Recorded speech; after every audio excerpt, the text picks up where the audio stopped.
We can see that there are people easily tricking. Wanted to we are going to give people 2 to just join the call before we officially get started.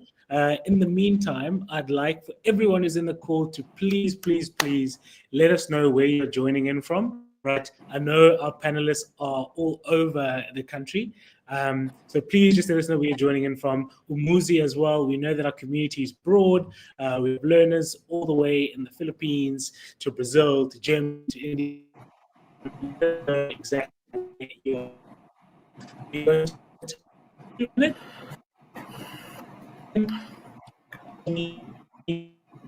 People start coming in. I want you to let us know where you're joining in from. We've obviously got a very exciting panel discussion today with our esteemed panel, and I cannot wait to get into the intros and to also get into the real questions around how we redefine strength in the modern society and what it means to be a man in the modern society and the current issues that men are facing across the various pillars of well-being. We've got experts in each field that are here that are going to take us through some exciting content and knowledge. So make sure you've got your notepad, you've got a book. You're definitely going to leave the session feeling empowered. Right, without any further ado, I know manager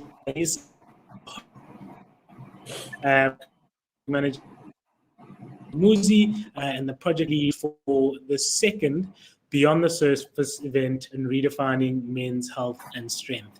I'm joined today by 3 panelists, Benjamin Schaefer, the founder of Balance Point Wellness Counseling, and also a wellness counselor, and also a friend of mine, I might add. I'm also joined by Dr. Kitso Morekisi, a specialist urologist who's here to give us the ins and outs on his rich knowledge of prostate cancer and awareness.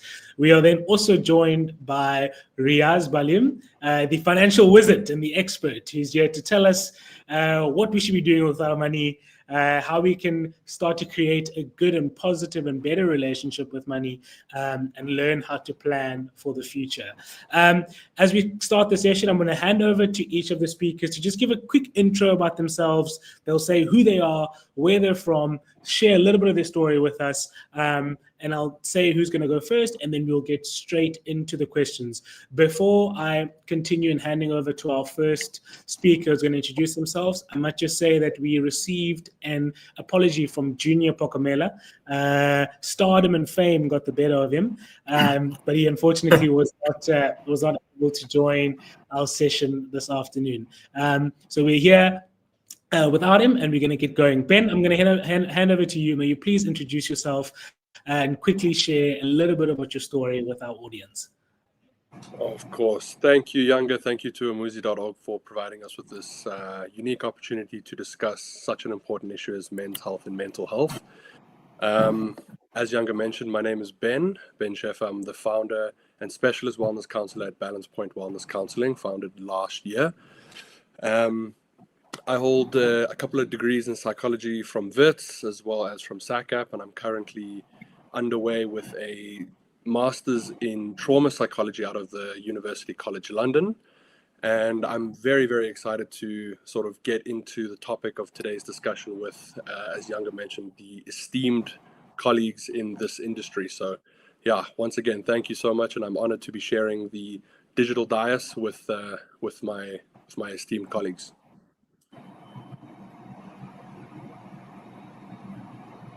Awesome, Ben. Thank you so much for that intro. Dr. Kitso, I'm going to hand over to you. Please let us know who you are, where you're from, and a little bit about your story.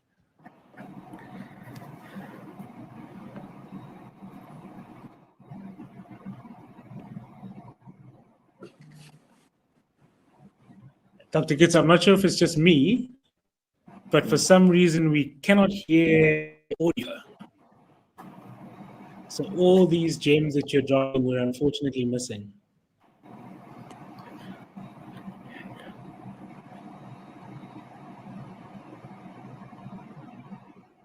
No, we can't hear you now.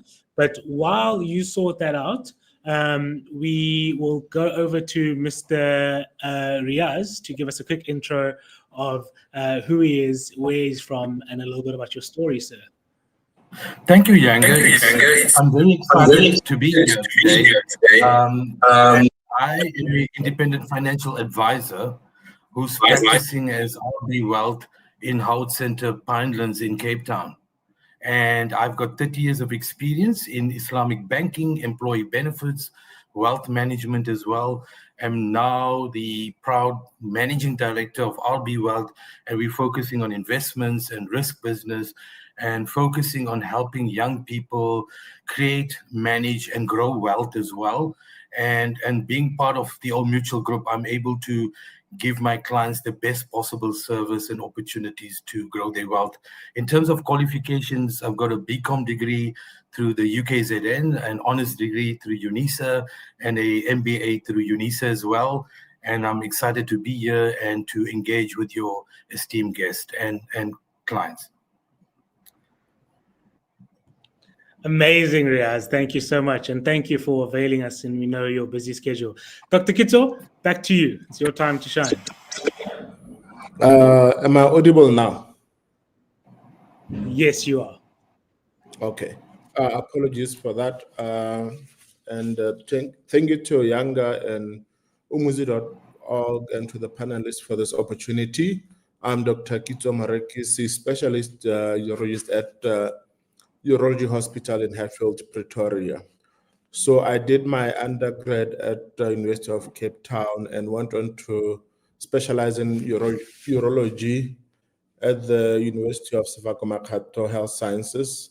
And I got board certified with the College of Surgeons South Africa in 2023. And I've got special interest in oncology, which is the cancer diseases. So it's an opportunity for me to join and explain more about this with the panel here. So thank you for the opportunity.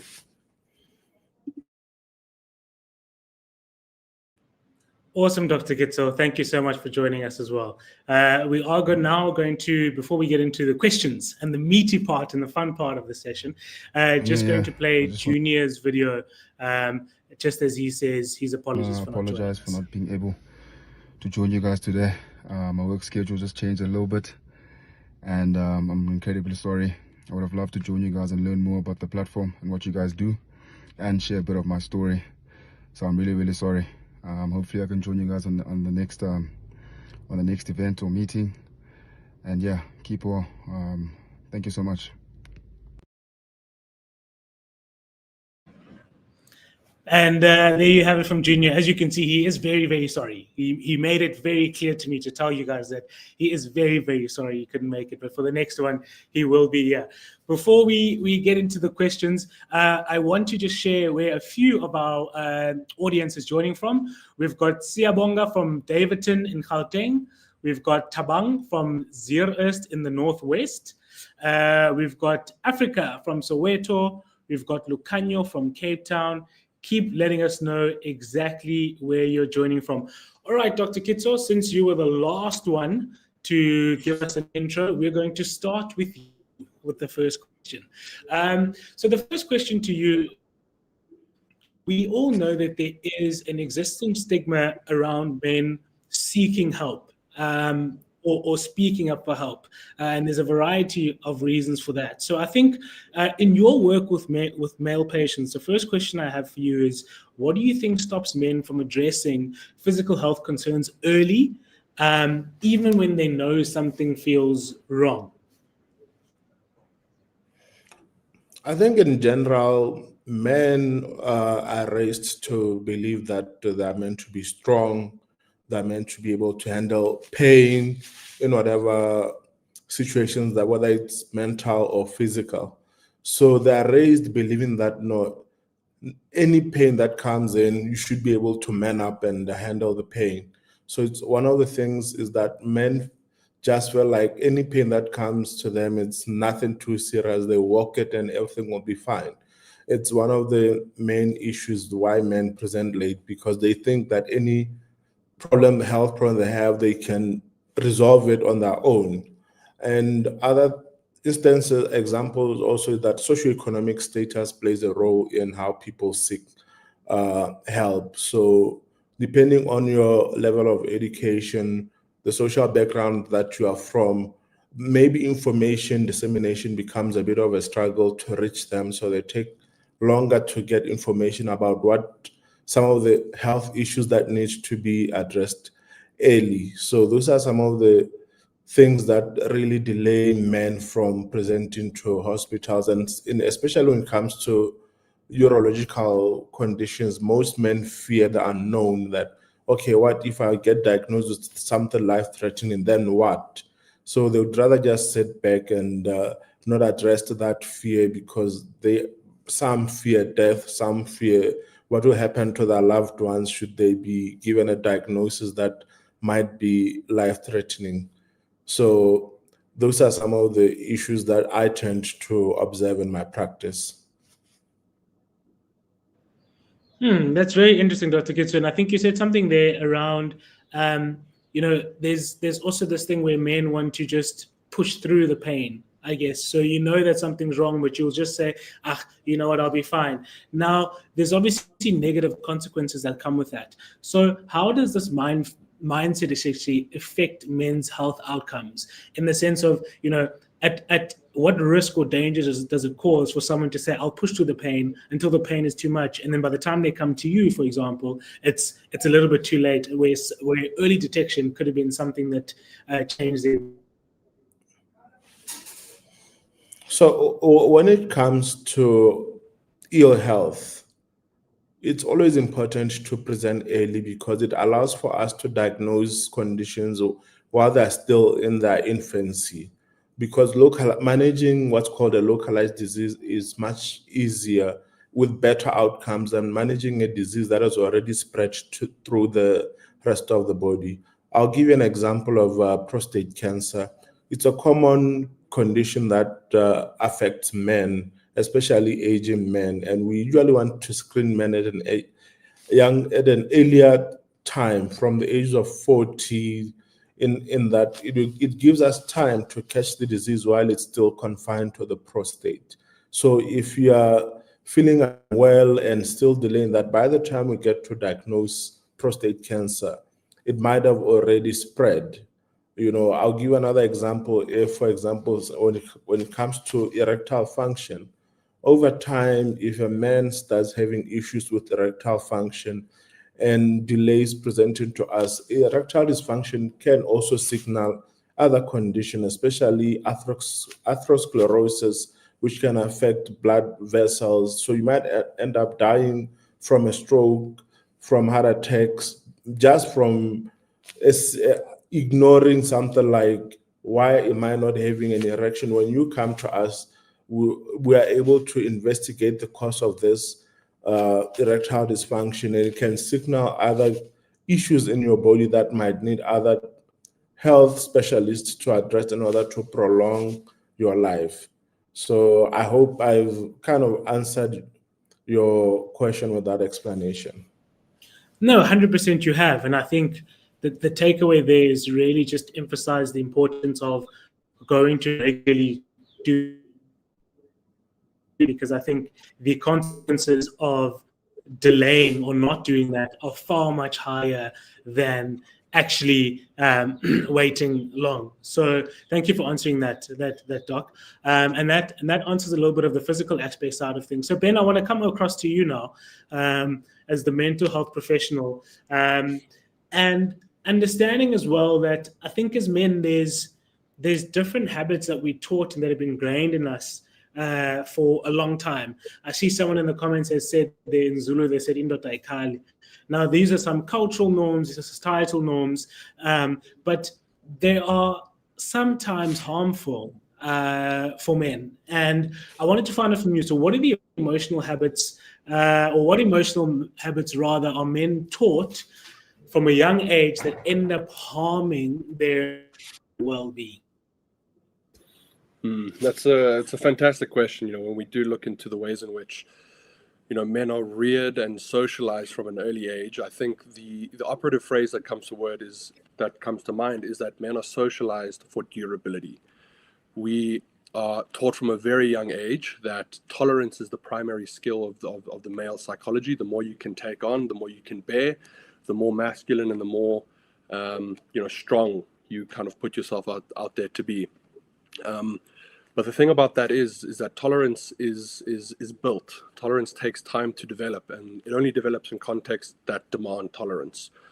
Contexts in which the expectations of men are not to appropriately express and manage their emotions effectively and regulate, in an appropriate manner, but rather they are left by the wayside in terms of the development and identification of emotional experience, attachment relationships, and early rearing. So, it's not that the lessons are not there; it's that men are being taught the wrong ones. Interesting, Ben. So I guess the follow-on question from that then is, like, from your trauma-informed work that you do, what does strength actually look like when we strip away the ego and we strip away pride? It's another very interesting question. I think, when we consider the ego, I think it's important to consider the perception of self. When I think of strength among men, that sort of correlates to the idea of self-command, the ability to consciously and effectively direct your attention and effort towards, goals that are sustainable and fulfilling. However, it's not, self-direction and self-command are again not born in a vacuum. They come from a very humble base of humility, the ability to first and foremost recognize the ways in which you fall short as an individual, as a participant in society, and as a member of your community, and then a willingness through humility to actively engage with the ways in which you fall short. That is a very, very powerful answer. And, I think we hear it a lot, that there is strength in humility, but I think the way you've just phrased it there for us, I think re-emphasizes that. Riaz, jumping right over to you. We know very well that, especially when we look at the 7 pillars of well-being, being the mental, the physical, the financial, the professional, the spiritual, and I think there's one that I've left out. But we all know that these are intertwined, right? And all these things don't exist in pockets. If I am physically not well, chances are going to affect me mentally. And vice versa, mentally, if I'm unwell, sometimes that shows up physically. And the same can be true when it comes to finances and financial pressure and financial stress, in that is something that affects our mental health as well. So you obviously work with clients across different income brackets and income levels. And I wanted to find out from your experience, what financial pressure do men carry silently, and how do you think that impacts their mental and emotional health? Yeah, that's a good question. We live in a society where perception is important, and strong social media presence drives that perception. And men are expected to have a house, a car, money in the bank, an investment, and a great career very early on in their lives, right? And if that is not delivered, there's definitely pressure on the part of society focusing on that individual. And obviously he internalizes it, and he feels less of a person, that he hasn't achieved these benchmarks early on in his life. And that can be a problem, because that starts to trigger financial stress. And I've always said this to young people, that when you have financial stress, then that also leads to emotional stress, and stress in your relationships, and stress in your career. And that buildup of stress can create depression, unhappiness, and potentially it can create suicidal symptoms as well. So that is important, that the perception that is out there needs to be managed by the individual on an ongoing basis, to ensure that he does not put significant pressure on himself to achieve these benchmarks very early on in his life without actually putting a plan of action in place. Yanga.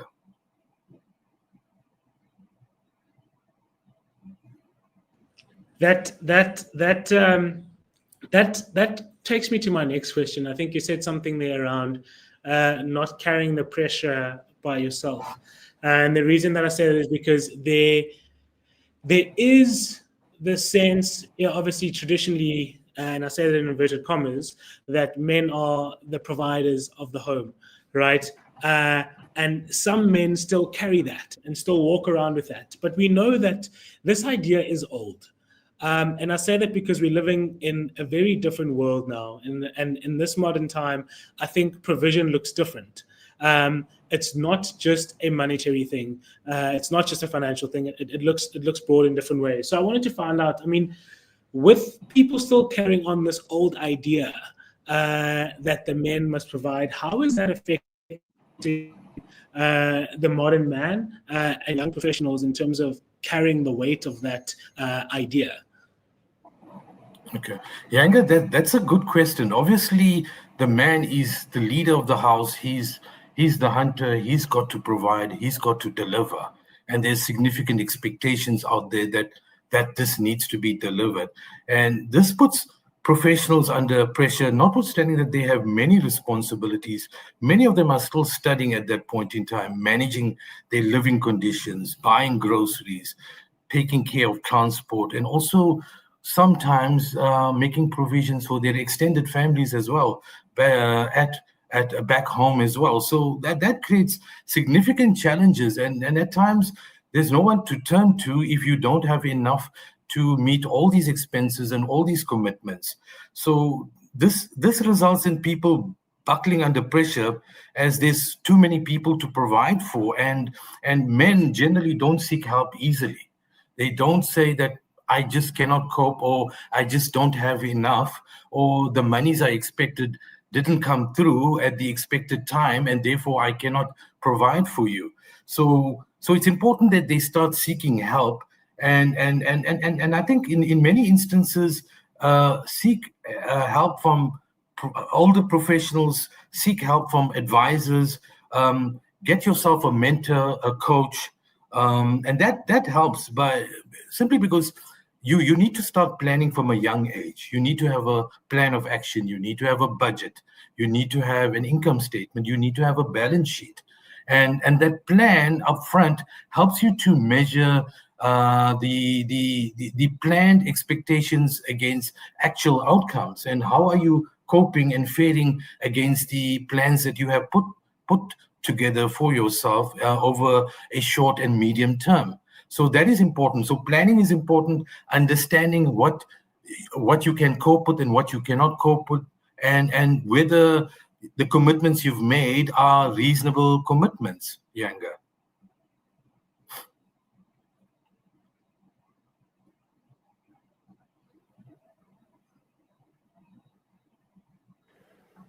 Yanga, you're muted.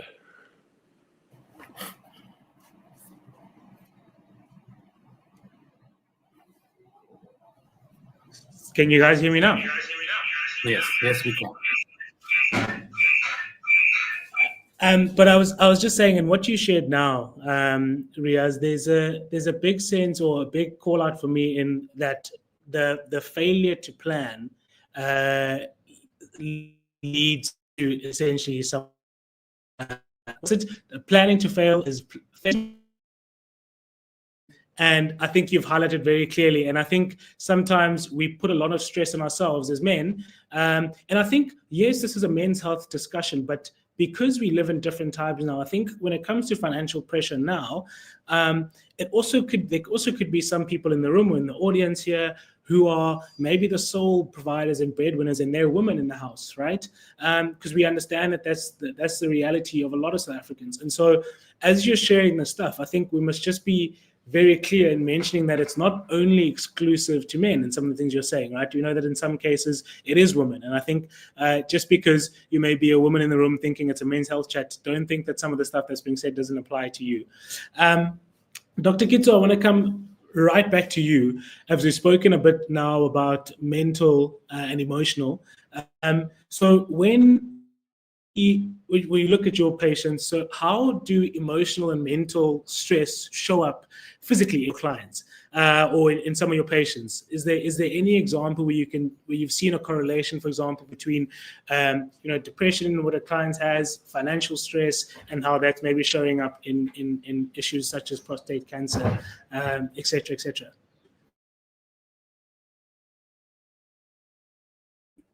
Thank you for that question. One of the major ways in which most of my patients present as a result of their financial or social stresses, a typical example is sexual dysfunction. So I tend to see men who present to me saying that they're unable to perform at home. And when I sit down with them, I actually ask about, okay, how are things at home? How's the working relationship with your colleagues? And do you have any other stressors out there? Because when I describe to them the physiology of erection, is that it's about how the brain interprets some of the signs that your partner says to you, how she smells, how she looks at you, how she touches you. All of those things, the brain has to interpret to say, okay, this person in front of me is interested in intimacy.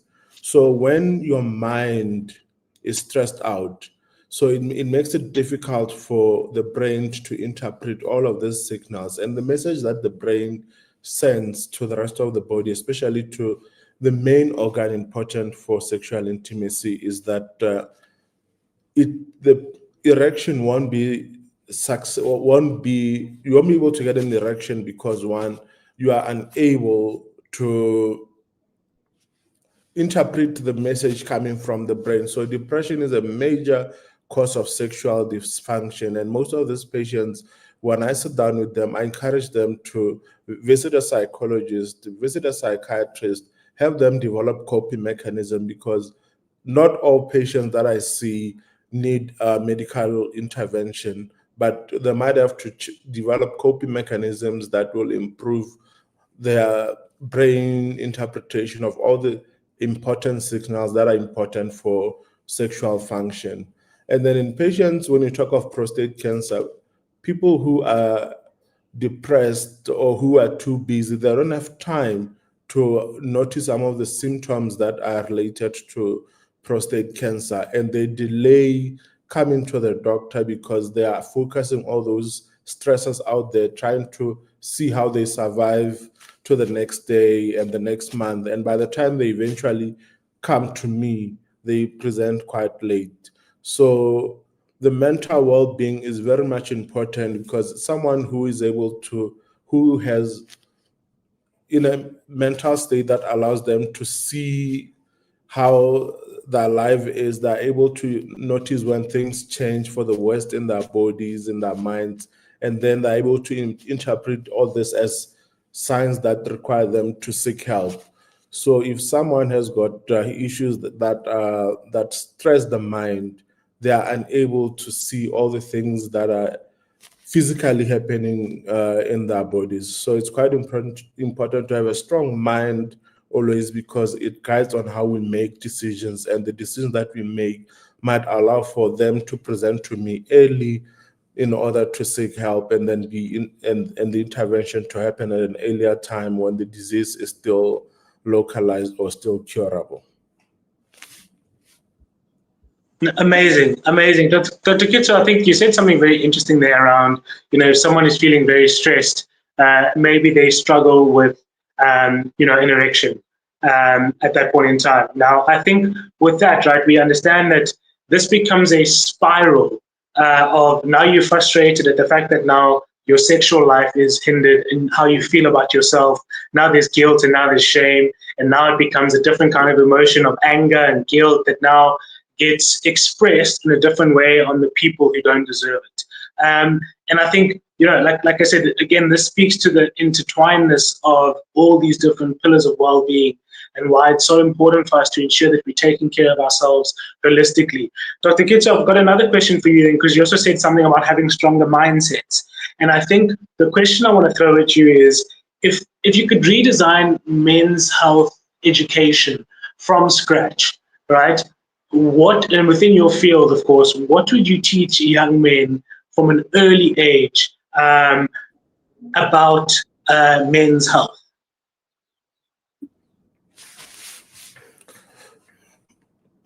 You know, from a religious point of view and everything else, not be medical, is the body is your temple. You must respect it.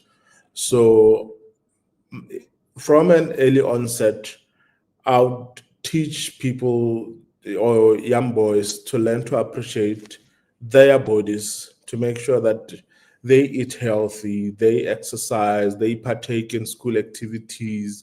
And when they grow older, they watch for their weight, and they want them to build stronger relationships with their family members, with their colleagues at school, or even in the workplace, because most of the issues that present to us, in my mind, I feel like you need a better mental state in order to be able to appreciate what your body is going through. Because if your mental state is not strong enough, you will always fail to identify what is happening in your body. You will delay presenting to us. So my whole makeup would be to introduce a stronger, healthier mental aspect, because it allows for you to even pay attention to what is being said in the media, in health broadcasts, and also to allow you to scrutinize some of the adverts that you see that encourage unhealthy behavior, so you are able to make better decisions even when you are with your friends. If they want to partake in certain actions, because you've got a stronger mental well-being, you'll be able to discern if this is something that is good for your body or something that is good for your mental health. So I would center it around trying to build a better mental health state, because a better mental health state allows for people to make good decisions in their lives and to take better care of their bodies. That is a brilliant answer. Thank you. Thank you for sharing that. And I think there's something interesting you shared there around focusing on the mental. And I think it's part of what we're doing right now, right? And that we understand that the world is changing, and that, maybe 10, 20 years ago, a conversation around men's health would not be a thing. But seeing the stats and seeing the numbers of how mental health illnesses and general conditions are affecting men, it brings us to this place.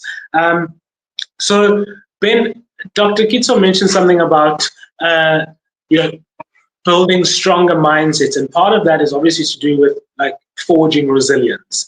So the question that I have for you is, how can we encourage men and young boys, and what ways can we implement to foster resilience? And the other question that I have for you is, what are the early signs that we usually need to watch out for that show that maybe someone is leading out to burnout, or they're struggling with a certain condition in men? Cool. I love a double-barreled question. I think Dr. Kitso touched on a number of very, very important sort of central ideas with regards to the maintenance of holistic health. And I think, where we stand right now, we need to start thinking about it from a top-down approach, but hopefully, eventually we do start to work from the bottom-up approach, where we start from a place of respect for our bodies. And then building the mindset of we need to respect and maintain the standard of health and wellness that sort of provides the context in which we can thrive. But I think it's important to mention that the male psychology is built around what I've recently termed the 3 C's, being competence, capacity, and competition. I think that when we consider the male psyche, I think one of the things that modern psychology and modern health and wellness sort of overlooks is the language that we use to describe the differences between health and wellness from a female perspective and that from a male perspective. Like current semantic frameworks, the language we use in psychology is laden with ideas of vulnerability, emotional expression, and remedying damage.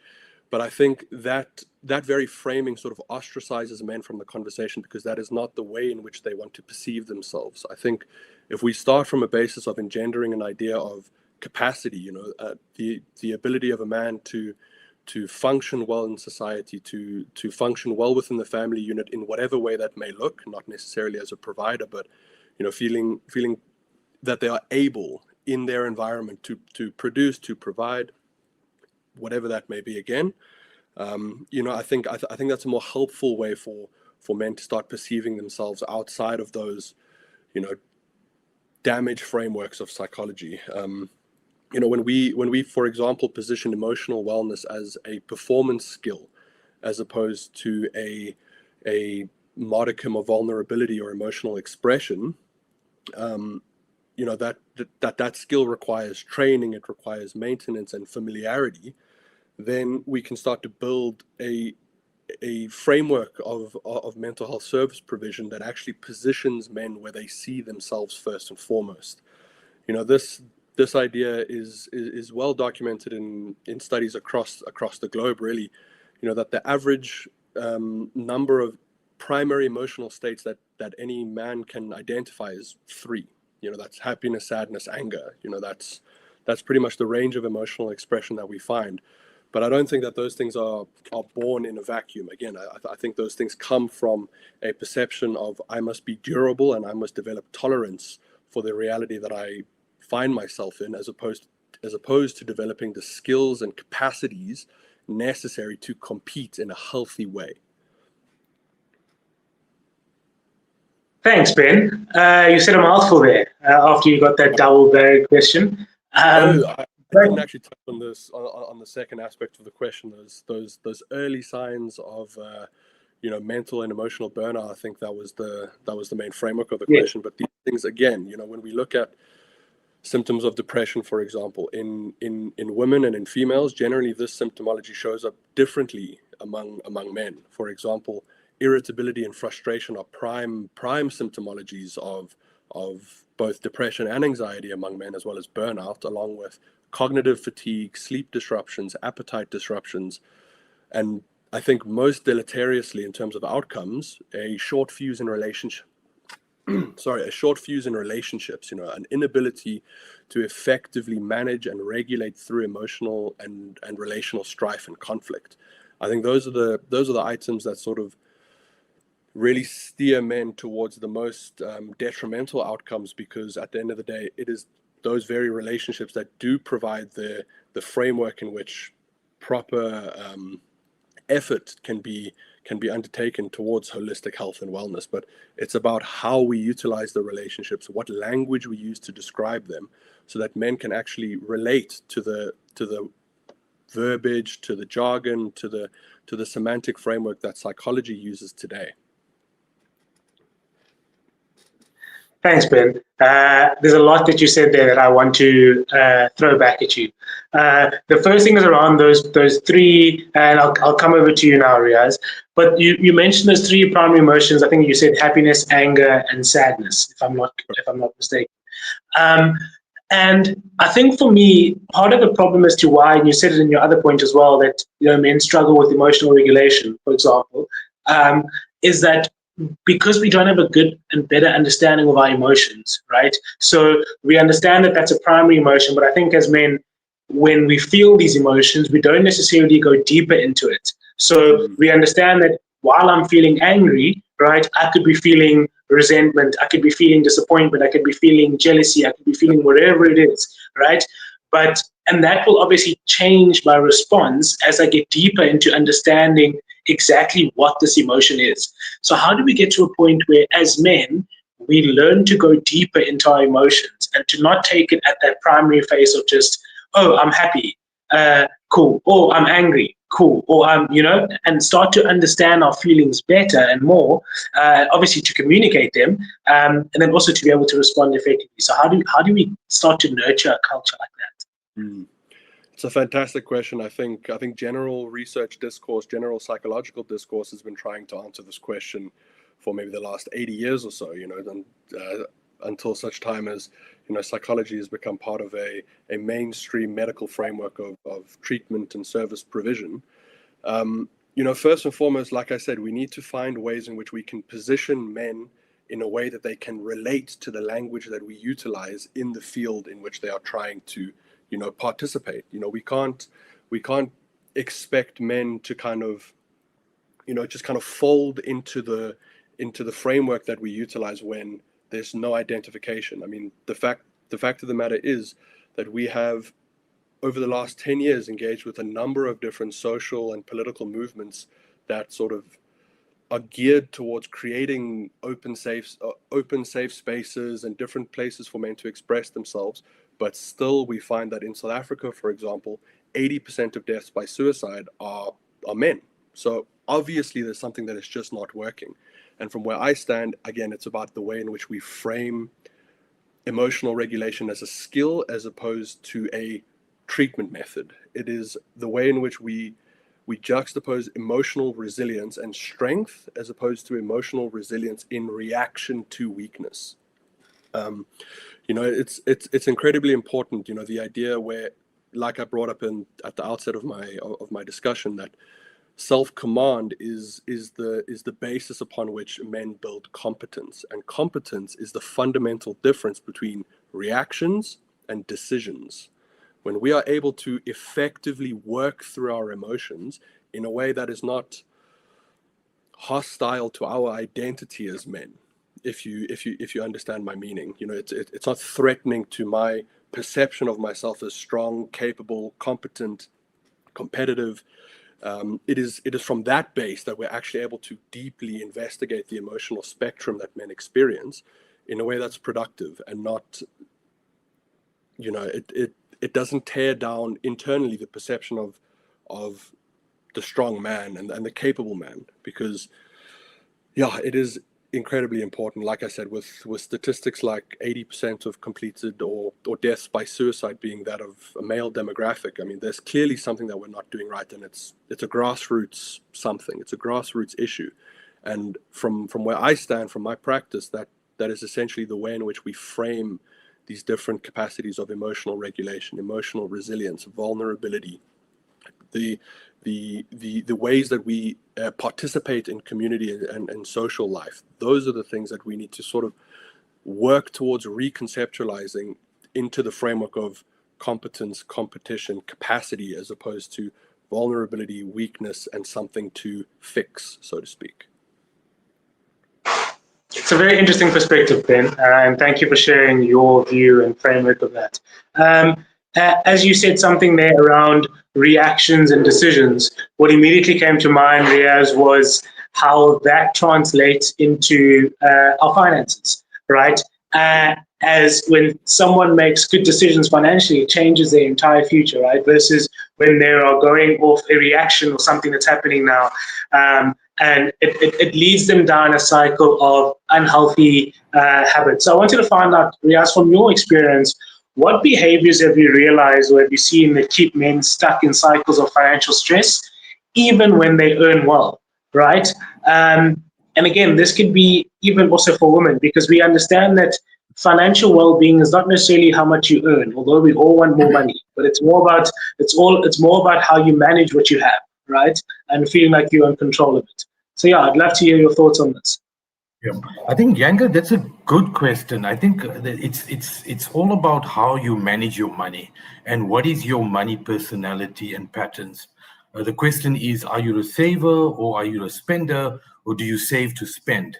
And then that is the challenge, because I would see many people who earn a decent salary, and you would think that they are able to cope with that and manage their finances well, but these expenses exceed their income and they don't have enough disposable income.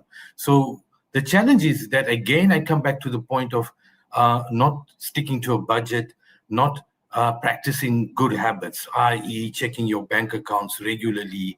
The small debits add up, and you need to understand that at the end of the day, you have X amount and you can only spend so much, bearing in mind that you may have commitments in the short, medium, and long term for that, even for that specific month.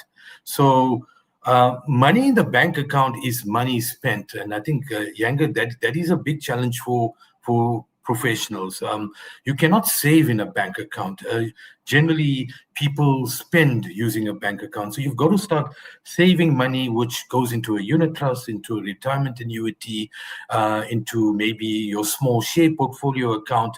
But keeping money in a bank account is generally not a good idea, simply because you are getting a low rate of return and you just spending money, you're swiping your card as you go along.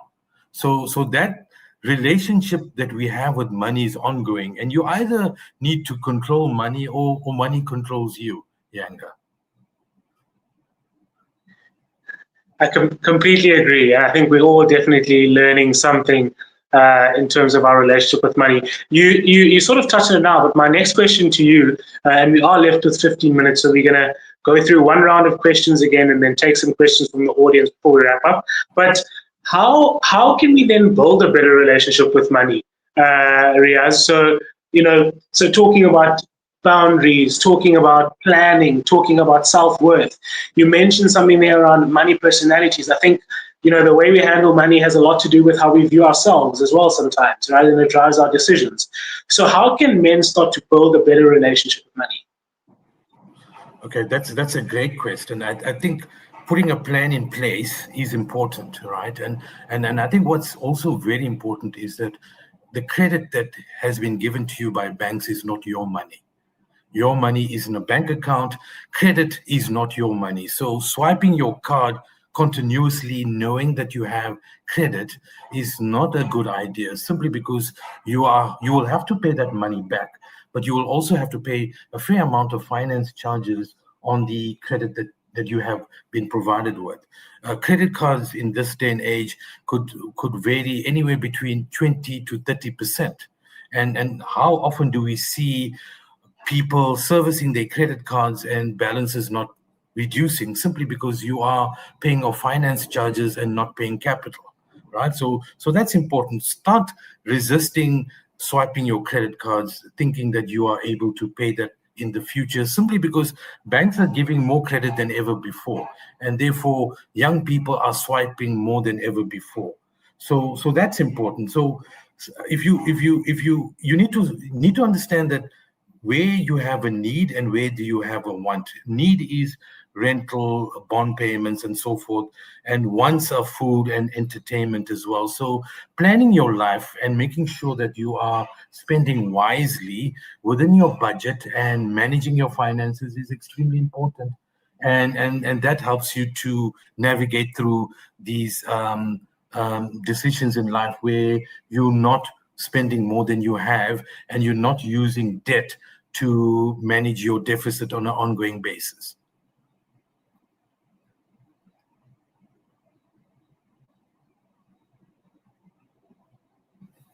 Awesome, Riaz. Sorry, I think I'm stuck on mute here. You said something there around how you shouldn't use money that's not yours, right? And I wanted to find out, just from your, knowledge of money, someone who's an entrepreneur, or who's a business owner, or wants to own properties. Obviously, there's the understanding that not all credit is bad, right? So at what point does one say they are making good use of credit? So what does that look like? And can you explain that to the audience so people understand what that is? Okay, that's an excellent question, Yanga. I think credit has a place and it has usefulness. The challenge is that you need to understand the cost of credit, and that is important. Is your cost of credit 10%, 20%, or 30%? And then you've got to then ask yourself, if you are spending this credit or creating debt, what is the return based on the cost of capital? So if you are servicing a bond, you're paying 10 to 12%, your property prices are increasing by 15%, your income yield 5 or 6%, it does sound that you are getting a positive return. So if you're servicing a bond, that is good credit, but if you are using a credit card, which is costing you close to 30%, then effectively that is bad credit, simply because you will not be able to afford to service the debt, leave alone pay the debt. So understand the cost of capital, the cost of debt versus the return on it. And that will determine whether it's good credit or poor credit. Okay, so with that understanding now, I think I definitely have a broader understanding on the fact that to get money costs money. And I think some people just think that when they get money, it's just money in their hand, and I can always pay it back, right? But there's always a cost attached there, and I appreciate that you just shared that and enlightened that on us. I'm going to go into the last question with Dr. Kitso, and then last one with you, Ben. Dr. Kitso, we know that there's some routine self checks that need to be done, right? But these obviously look different for different ages and different age groups. So can you please shed some light on that, and then also just share how we can start to normalize routine checkups for men who feel fear, for men who feel embarrassed, as we mentioned at the start of the session.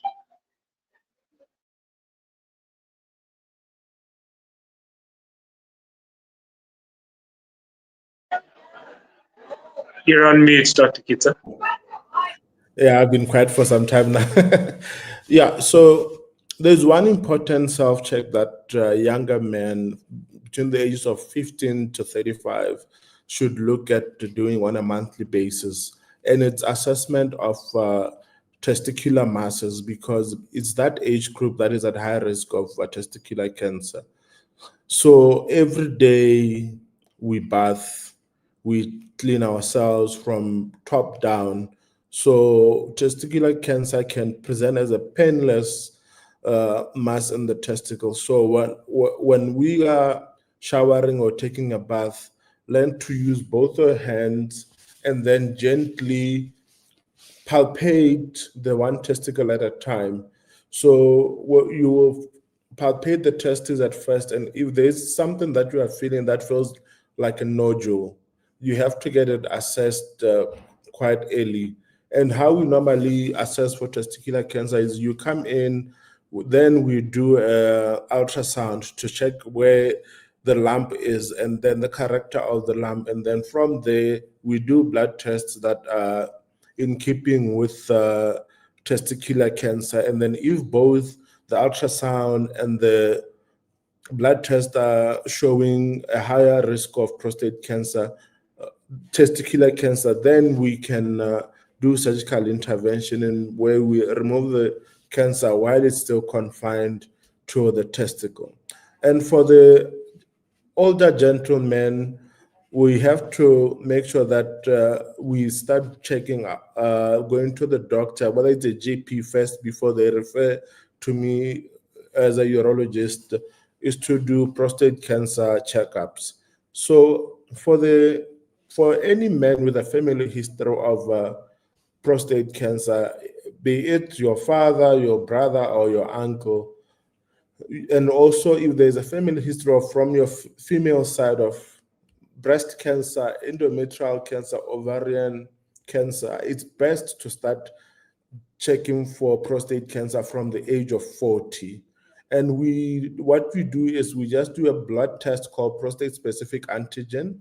If it's raised, then we have a sit down with you and then talk about biopsy. Biopsy is where now we go in and take small pieces of the prostate and send them to the lab. We usually do them under deep sedation, or in those patients who can't handle deep sedation, we put them under anesthesia. Then we take those core pieces from the prostate and then we send them to the lab to check for the histology to check for prostate cancer. But if there is no family history of prostate cancer or other cancers that I've mentioned, for Black men, it's important to make sure that from the ages of 45, you do annual checks of PSA. So we make sure that every year, if the test is normal, we come back the following year. But for other men, Caucasian men, where the risk of more aggressive cancer is less, we recommend that from the ages of 50, they can start doing annual checks. So that's how we normally advise our patients. Younger men, your risk is more testicular cancer. And then for the older men, like I said, the age of 40, if there's a family history, you start checking black men from the age of 45, Caucasian men and Asian men from the ages of 50. But no one is saying that if you are worried, you shouldn't test at an earlier age. But the time to test would be from the age of 40 and above. Thank you. Thanks so much for sharing that. Ben, the last question that I have for you, as we wrap up the mental side of things, is when a man feels overwhelmed, what is the next best first step to take in ensuring that that weight doesn't feel too heavy and that he does not isolate himself? Yeah. Just referring back to the 3 C's framework: competence, competition, and capacity. There was a great practitioner. His name was Paul Stutz, and he said that when you have nothing, you have 3 things to work on: body, mind, and spirit, in that order. Physiology is a language that men already understand a little bit better than that of the emotional or feelings realm. So starting with the basis of how do I attend to my body is generally a fantastic place for men to start the process of self-development. Getting in touch with the ways in which your body experiences tension, fatigue, your posture, your breath. These are all sort of central pillars of physical wellness that not only inspire a greater sense of consciousness and connection to the body, but they also create the foundation and capacity of men to further investigate emotional, mental, occupational, financial wellness across all of these different pillars of wellness. So, if I could recommend one thing to the man that doesn't know where to start, look at your body and try and understand better the ways in which it is communicating with you. In trying to normalize things like health checks, for example. Framing it less so as a measure to catch something before it sort of develops, rather framing it as, we're just doing routine maintenance. It's basically servicing the engine that sort of gets us to where we need to go. It's providing oversight, it's providing infrastructure, it's providing a foundation of development. So when we try and frame the ways in which men can be more attentive to themselves, I think starting from a body base is always a little bit more successful. Getting men, into more rigorous exercise, into exercising in community, into greater body-based awarenesses, into breath work. Breath work, in my opinion, is a hack into your central nervous system. It's the easiest way to touch into basic emotional regulation. And I mean, there are a number of different breathwork techniques that function as rudimentary mindfulness, just being present and centered in the current moment and experiencing things without judgment and without resistance. Internal resistance is a very common experience among men, referring back to the idea of we must be durable and we must tolerate, that choice ignorance that so many men choose to sort of align themselves with when there is an inkling of the fact that, yes, I should probably go get a checkup. Yeah, I should probably go service the machine here. I definitely need to attend to something. I'm just not exactly sure what it is. That building of body-based competence creates confidence. Confidence creates self-direction, and self-direction creates decision-making. Through decision-making, we can get over these basic stigmas of, I don't want these doctors touching me in this way. It's not, it shouldn't be framed like this. It should be framed in such a way that you are going in to some of the most trained, some of the most educated, and some of the most professional people to tend to your body's needs, to tend to your body's demands, that then creates a better basis upon which you can perform better as a man as well. That's amazing. That's amazing. Thank you, Ben. Thank you, Dr. Kitso. Thank you, Riaz. We do have some comments and questions in the audience. So I know we are exactly 2:00 now, but I think there's just 2 questions. So I'm going to just quickly read through them and share them with you guys, and then we will wrap up. So the first one here is, how can men be allies in challenging gender inequality while also taking care of themselves. I'm going to throw that. I'm going to open it up actually to the floor and see who wants to take that on. This one, Dr. Kitso, is more directed at you. What are the dangers, if there are any, of using over-the-counter medication to control erectile dysfunction without consulting a professional? So let's start with those two, and then So the first question, obviously, as you guys heard, was how can men be allies in gender inequality while still taking care of themselves? And anyone want to give that a go?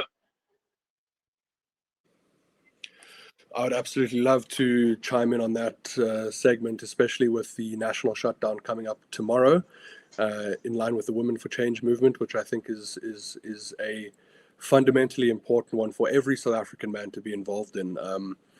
I think when we look at the ways in which men can ally themselves to a movement like this, we need to position ourselves in relationship to the women in our lives. When we experience these social movements, political movements, so often it is divisive in a way that it ostracizes men from the conversation. We need to, as a group of men who do feel a natural inclination towards provision and protection and security and support of our women, we need to be able to confidently partake in that conversation in a way that doesn't risk our ego. I think that the recent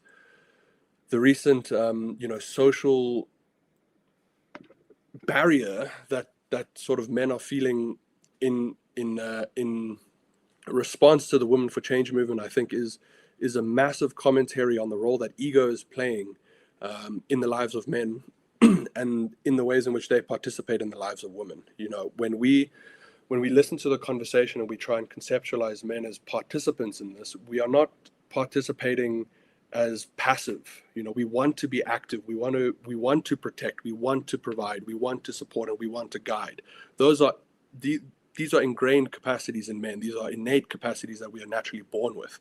And when we are not educated in an effective way on how to make use of these capacities, they come out in ways that we cannot control. Well, not ways that we cannot control. Let me not frame it that way, but in ways that they're less appropriate to what their ingrained function actually is. When the opportunity to protect is not provided, that capacity needs to be exercised somewhere. When you don't have a framework or an understanding of where you can exercise those protective capacities, they come up in all sorts of detrimental ways and dysfunctional ways. And that is the kind of thing that we need to start educating our men on, is that, this conversation is one that includes you. It is not one that is tarnishing you. It is not one that is against you. It is one that directly involves your participation and your understanding of where the women in South Africa stand socially, politically, economically, and the ways in which we as men can show up better.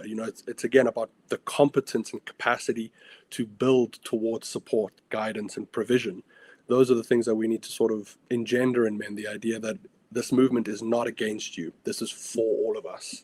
This idea, the idea that we are trying to inspire change, we are trying to inspire support, is a conversation that all of us need to be a part of. 100% agree, Ben. Dr. Kitso, I'm going to hand over to you with the question around the risks of over-the-counter medicine for erectile dysfunction.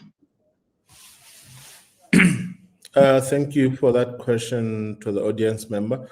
So the erectile dysfunction has a cause, and a cause has to be identified so that we can treat it based on what the cause is. So over-the-counter medication is that the problem that we are not addressing the cause. And most of the over-the-counter medication, we don't even know the dosages in those medication. We don't know the harms that they do to your liver, to your kidneys, and we don't know how else they can worsen the erectile dysfunction, because sometimes you're going to take something that's going to give you a longer lasting erection that might not settle down, a condition called priapism, where you've got a persistent erection because the dose might be too high. And when you've got that kind of erection, you have to present to urologist quick enough so that we can reverse that priapism before it can cause permanent damage to your penile function. So it's very important that before you take over-the-counter medication, you seek help so that we can identify the cause and then make sure that you are taking medication that will help prevent the erectile dysfunction, or we can augment your erectile dysfunction with, or we can augment your erection with medication that we know will work without causing harm to your body. So I'm not a big fan of over-the-counter medication because we are not addressing the cause of the problem. It might be something that might be fixed without having to take any medication for erectile function. So it might be, so that's the best way to answer. Let's identify the problem, then manage the problem. Then after that, if the problem is not solved, then we can use medication that we know has been tried and tested and safe for your body. Yeah, that's my answer to that. I think that's a great answer, Dr. Kitso. And in that takeaway of getting to the root cause and understanding the root problem. And I think it closes up the session quite well, and the theme being beyond the surface, right? And understanding that in order for us to heal in all these different pillars of well-being, we need to go much deeper. And we need to understand the root cause of all the illnesses that we're feeling, of all the stresses that we're dealing with, of all the bad financial habits that we have, and understand how we can then deal with it better and get to the root cause and not stop and not putting plasters on top of wounds the whole time. Gentlemen, it is 7 minutes past 2. We are over time, but I wanted to just take this time to really thank you for availing yourselves today. I'm sure our audience loved the information you shared. I certainly learned a lot from all of you. And we understand that you all, as entrepreneurs and the various things you do, your time is money. So thank you for sharing that knowledge with us and for leaving us richer than we were before we came into the session. And hopefully our paths will cross again soon. So from us, Umuzi, thank you so much for being with us today. Thank you so much. Thank you so much, Younger. Thank you to the other panelists. It's been fantastic. Thank you. For you guys. Very much enjoyed it. Awesome, guys. And to the audience, thank you so much for being a lovely audience. Enjoy the rest of your Thursday and stay blessed, everyone. Goodbye. Thanks to the audience. Cheers, guys.